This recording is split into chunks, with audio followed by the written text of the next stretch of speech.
Assalamualaikum warahmatullahi wabarakatuh. Kepada yang terhormat Bapak Sigit Utomo selaku dosen pengampu mata kuliah Sejarah Peradaban Islam. Pada kesempatan hari ini, izinkan saya, Anas Rodin, mahasiswa program studi pendidikan agama Islam semester 5, mengajak kita semua menelusuri kembali jejak sejarah yang bukan hanya membentuk peradaban Islam, tapi juga menyusun kembali wajah kemanusiaan. Kisah Nabi Muhammad SAW, realitas Arab sebelum Islam, dan monumentalitas negara Madinah. Arab sebelum Islam adalah lembah yang gersang, jiwa yang gersang. Sebelum cahaya itu datang, Jazirah Arab adalah padang panjang yang dikuasai asabiyah, fanatisme kabilah, dan ketidakadilan struktural. Mekah menjadi pusat perdagangan, tetapi moral masyarakat kian keruh. Perempuan dipinggirkan, budak diperalat, dan keadilan hanya milik mereka yang berpedang. Disebut masa jahiliyah bukan karena masyarakatnya tanpa ilmu. Disebut masa jahiliyah bukan karena masyarakatnya tanpa ilmu, tetapi karena kegelapan moral dan runtuhnya nilai kemanusiaan.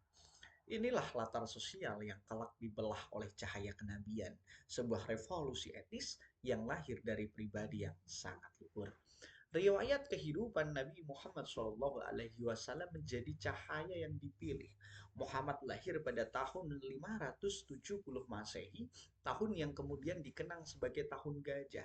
Dari sosok ibu yang tabah, Aminah, dan dibesarkan dengan kesabaran oleh kakeknya dan kemudian pamannya Abu Thalib.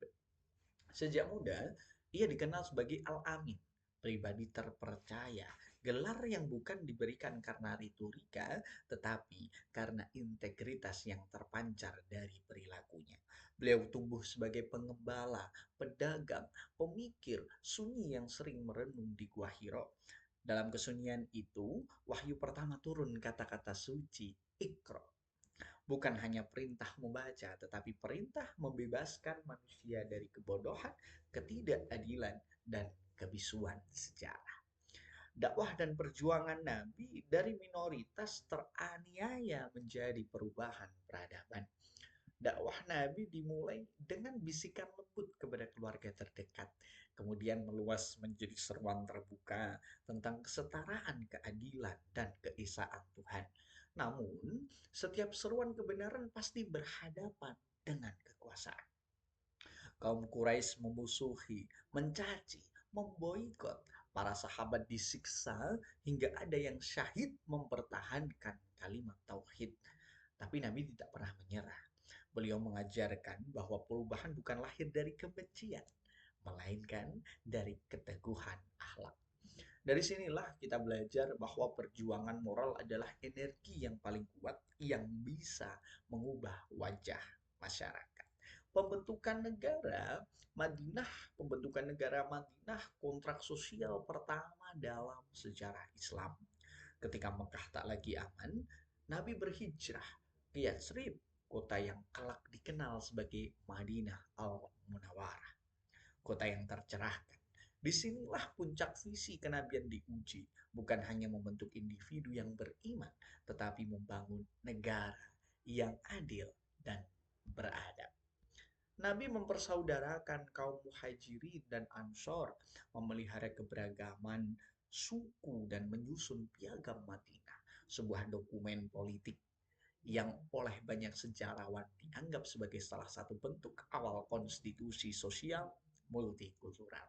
Di dalamnya menegaskan prinsip-prinsip kebebasan beragama, kesetaraan hak dan kewajiban, keadilan tanpa diskriminasi, dan jaminan keamanan antara komunitas. Nabi tidak hanya menjadi pemimpin spiritual saja, tetapi juga negarawan yang membangun konsistensi damai di tengah pluralitas suku dan agama. Teladan yang relevan sepanjang zaman. Beliau menjadi teladan yang relevan sepanjang zaman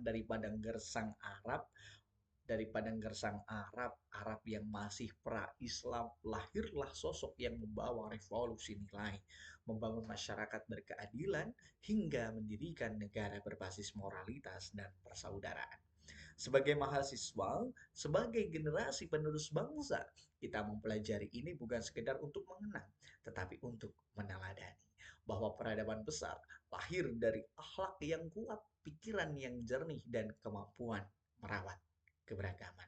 Semoga kita mampu mengambil spirit itu dalam kehidupan akademik, sosial, dan kebangsaan. Akhirul kalam dari saya, Anas Rodi, mahasiswa program studi pendidikan agama Islam, Fakultas Tarbiyah dan Keguruan Institut Islam Nahdlatul Ulama Temanggung. Lebih kurangnya mohon maaf. Wallahul muwaffiq ila aqwamit thoriq. Wassalamualaikum warahmatullahi taala wabarakatuh. Terima kasih.